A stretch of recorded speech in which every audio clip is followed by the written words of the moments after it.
ഇന്ന് നമുക്ക് എളുപ്പത്തിൽ ഒരു സാമ്പാർ തയ്യാറാക്കിയാലോ? തേങ്ങയൊന്നും അരക്കാതെ വളരെ പെട്ടെന്ന് തയ്യാറാക്കാൻ പറ്റിയിട്ടുള്ള ഒരു സാമ്പാറിന്റെ റെസിപ്പിയാണിത്. ഇതിൽ നമ്മൾ സ്പെഷ്യലായിട്ട് 1-2 ഇൻഗ്രീഡിയൻസ് കൂടെ ചേർക്കുന്നുണ്ട്. ദോശയ്ക്കും ഇഡ്ലിക്കും ചോറിനും ഒക്കെ ഒരുപോലെ പെയറായിട്ടുള്ള ഈ ഒരു സാമ്പാർ എളുപ്പത്തിൽ നമുക്കൊന്ന് തയ്യാറാക്കി നോക്കിയാലോ? അതിന് വേണ്ടിയിട്ട് ഞാൻ അവിടെ കുറച്ച് പച്ചക്കറിയൊക്കെ എടുത്ത് വെച്ചിട്ടുണ്ട്. കുറച്ച് മത്തനുണ്ട്, ഇളവൻ, പച്ചക്കായ, വഴുതന, ഉരുളക്കിഴങ്ങ്, വെണ്ട, മുരിങ്ങക്കായ, ഇതൊക്കെ എല്ലാ പച്ചക്കറിയും എടുത്തിട്ടുണ്ട്. നമ്മുടെ കയ്യിലുള്ള പച്ചക്കറി എല്ലാം എടുക്കാം. ഇനി എല്ലാം ഇതിലില്ലെങ്കിലും കുഴപ്പമൊന്നുമില്ല കേട്ടോ. അത്യാവശ്യം പച്ചക്കറികൾ വേണമെന്നേ ഉള്ളൂ. അപ്പൊ നമുക്ക് ആദ്യം തന്നെ പച്ചക്കറിയൊക്കെ ഒന്ന് വൃത്തിയാക്കിയിട്ട് ഒന്ന് കട്ട് ചെയ്തെടുക്കാം. അപ്പൊ അതാ നമ്മൾ നല്ല കുറുകിയിട്ടുള്ള ഒരു കറിയല്ല, അത്യാവശ്യം ലൂസായിട്ടുള്ള നല്ലൊരു സാമ്പാറാണ് കേട്ടോ. അപ്പോൾ ഓവറായിട്ട് കഷ്ണങ്ങൾ വേണമെന്നില്ല, ഒക്കെ കുറേശ്ശെ മതി. എല്ലാ കഷ്ണങ്ങളും കുറേശ്ശെ എടുത്താൽ മതി.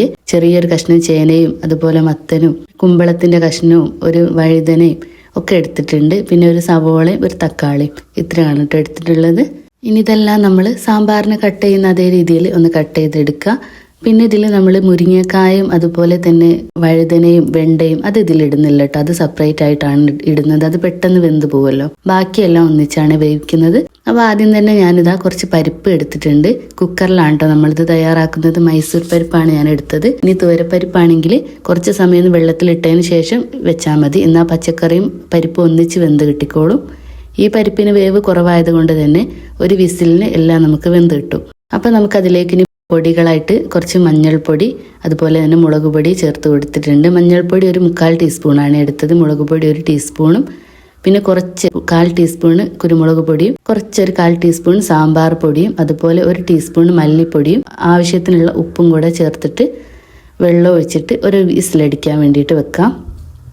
സാമ്പാർ പൊടി നമ്മൾ ഇതിൽ കുറച്ചേ ചേർക്കുന്നുള്ളൂ. ബാക്കി നമ്മൾ വറവിടുന്ന സമയത്ത് ചേർക്കുകയാണ് ചെയ്യുക. അപ്പോൾ അതാ ഞാൻ പറഞ്ഞ പോലെ വെണ്ടയും മുരിങ്ങക്കായും വഴുതനയും അവിടെ നമ്മൾ വേറെ മാറ്റി വെച്ചിട്ടുണ്ട്.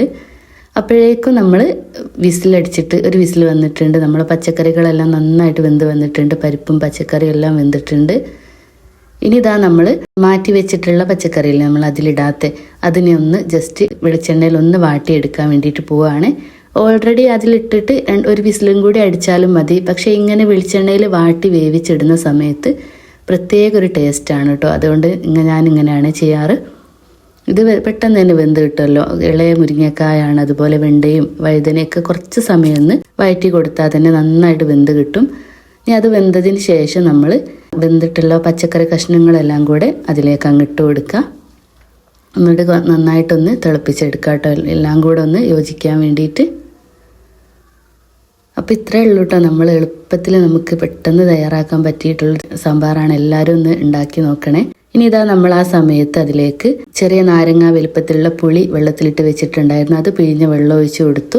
പിന്നെ അതിലേക്ക് ഞാൻ പറഞ്ഞല്ലോ സ്പെഷ്യലായിട്ട് ഇൻഗ്രീഡിയൻസ് ഒരു 1/2 ടീസ്പൂൺ, അതായത് ശർക്കര അങ്ങനെ ചെറുകിയത് ഒരു 1/2 ടീസ്പൂൺ ചേർത്ത് കൊടുത്തിട്ടുണ്ട്. അത് ആ ഉപ്പും പുളിയും ഒക്കെ ഒന്ന് ബാലൻസ് ചെയ്യാൻ വേണ്ടിയിട്ടാണ്. നല്ലൊരു ടേസ്റ്റാണ് അങ്ങനെ ഇട്ടാൽ.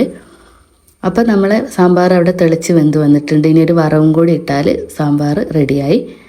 അപ്പോൾ അതിന് വേണ്ടിയിട്ട് കുറച്ച് വെളിച്ചെണ്ണയിൽ കടുകും വറ്റൽ മുളകും ഇട്ട് കൊടുത്തിട്ടുണ്ട്. അതൊന്ന് പൊട്ടി വരുന്ന സമയത്ത് ഒരു 1/4 ടീസ്പൂൺ ചെറിയ ജീരകം കൂടെ ചേർത്ത് കൊടുത്തിട്ടുണ്ട്. ചെറിയ ജീരകം ഇങ്ങനെ ചേർത്ത് കൊടുത്താൽ സാമ്പാറിന് നല്ലൊരു ടേസ്റ്റാണ്. നിങ്ങളിങ്ങനെ ചെയ്യാറില്ലെങ്കിൽ ഒന്ന് ചെയ്ത് നോക്കൂ. ഈ സമയത്ത് അതിലേക്ക് കുറച്ച് കറിവേപ്പില കൂടെ ചേർത്ത് കൊടുത്തിട്ടുണ്ട്. ഇനി ഈ സമയത്ത് നമുക്ക് സാമ്പാർ പൊടി ചേർത്ത് കൊടുക്കാം. ഒരു ടേബിൾ സ്പൂൺ സാമ്പാർ പൊടിയാണ് ചേർത്ത് കൊടുക്കുന്നത്. നേരത്തെ നമ്മൾ ഒരു 1/4 ടീസ്പൂൺ അതിൽ ചേർത്തിരുന്നു. ഇനി ഇതിലാണ് കാര്യമായിട്ട് ചേർക്കുന്നത്. ഇനി ഇതെല്ലാം കൂടെ നന്നായിട്ട് വന്നതിന് ശേഷം നമുക്ക് കറിയിലേക്ക് അങ്ങ് ഒഴിച്ചു കൊടുക്കാം കേട്ടോ. അപ്പോൾ നമ്മളെ രുചികരമായിട്ടുള്ള സാമ്പാർ ഇവിടെ റെഡി ആയിട്ടുണ്ട്. അപ്പോൾ അത് അത്ര പണിയുള്ളൂ കേട്ടോ. സാമ്പാർ എത്ര പെട്ടെന്നാലേ ആയത്. നമ്മൾ തേങ്ങയൊക്കെ വറുത്തരച്ചും വെക്കാറുണ്ട്. പക്ഷെ എനിക്ക് എന്താണെന്നറിയില്ല, തേങ്ങ വറുത്തരക്കുന്നതിനേക്കാൾ ഇങ്ങനെ വെക്കുമ്പോഴാട്ടോ ഒന്നുകൂടെ ടേസ്റ്റ് തോന്നാറ്. ഇനി ഇതൊന്ന് തണുത്ത് വരുന്ന സമയത്ത് നന്നായിട്ടൊന്നുകൂടെ കുറുകിയിട്ട് നല്ല ടേസ്റ്റായി വരും. നമുക്ക് ഇഡ്ഡലിൻ്റെ ഒക്കെ കൂടെ കഴിക്കാൻ നല്ല രുചിയാണ് കേട്ടോ. ഇത് എല്ലാവരും ഒന്ന് ഉണ്ടാക്കി നോക്കണേ. ഉണ്ടാക്കിയിട്ട് ഫീഡ്ബാക്ക് അറിയിക്കുക. ഇഷ്ടമായിട്ടുണ്ടെങ്കിൽ ഒന്ന് ലൈക്ക് ചെയ്യാനും കമൻറ്റ് ചെയ്യാനും ചാനൽ ഒന്ന് സബ്സ്ക്രൈബ് ചെയ്ത് സപ്പോർട്ട് ചെയ്യാനും മറക്കരുത്.